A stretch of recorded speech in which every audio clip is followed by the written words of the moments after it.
ಬೆಂದೋಗಿರೋ ಬೆರ್ಕೆ ಬೆಂಡೆಕಾಯಿ ನನ್ನ ಮಗನೇ, ಮೇಕಪ್ ಬ್ರಷ್ ಅಲ್ಲಿ ಶೂ ಪಾಲಿಶ್ ಮಾಡ್ತಿಲ್ಲ ಬೇವರ್ಸಿ. ಗೊತ್ತಾಗ್ಲಿಲ್ಲ ಜ್ಯೋತಿಕಾ. ನಾಳೆ ಸಂಜೆ ಅಷ್ಟ್ರಲ್ಲಿ ಸೇಮ್ ಬ್ರ್ಯಾಂಡ್ ಮೇಕಪ್ ಬ್ರಷ್ ತಂದ್ಕೊಟ್ಟಿಲ್ಲ ಅಂದ್ರೆ ಅವರೆಕಾಯಿ ಸಿಪ್ಪೆ ಸುಲ್ದು ಬೇಳೆ ಎತ್ತಕ್ತಾರಲ್ಲ ಕಿತ್ತಕ್ ಬಿಡ್ತೀನಿ.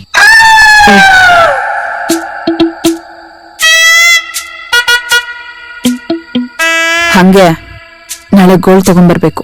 ನೆನ್ನೆನೆ 1 ಲೀಟರ್ ತಂದಲ್ಲ ಜ್ಯೋತಿಕಾ. ನಾನ್ ಹೇಳಿದ್ ಗೋಲ್ಡ್ ವಿನ್ನರ್ ಎಣ್ಣೆ ಅಲ್ಲ. ಮತ್ತೆ ನಾಳೆ ಅಕ್ಷಯ ತೃತೀಯ, ಚಿನ್ನ ತಗೋಬೇಕು. ಚಿನ್ನನ ನಾನ್ ಕಂಬಿಟ್ಟಿದ್ಯಾ ಜ್ಯೋತಿಕಾ. ಯಾವಾಗಂದ್ರೆ ಯಾವಾಗ ಕೇಳ್ತೀಯಾ? ಕಾಸಿಲ್ಲ ನನ್ನ ಹತ್ರ. ನನಗ್ ಬೇಕಷ್ಟೇ. ಆಯ್ತು, ಆದ್ರೆ ನಾನು ಹೇಳಿದ ಕಡೆ ತಗೊಬೇಕು, ಇಲ್ಲಾಂದ್ರೆ ನಿನ್ ಗ್ಯಾಮರ್ ಮೇಲೆ ಆಣೆ. ಸರಿ ಸರಿ. ನಿಮ್ಮ ಅಮ್ಮನ ಮನೇಲಿ ಹಣ ಯಾರಿಗೂ ಸುಮ್ಮನೆ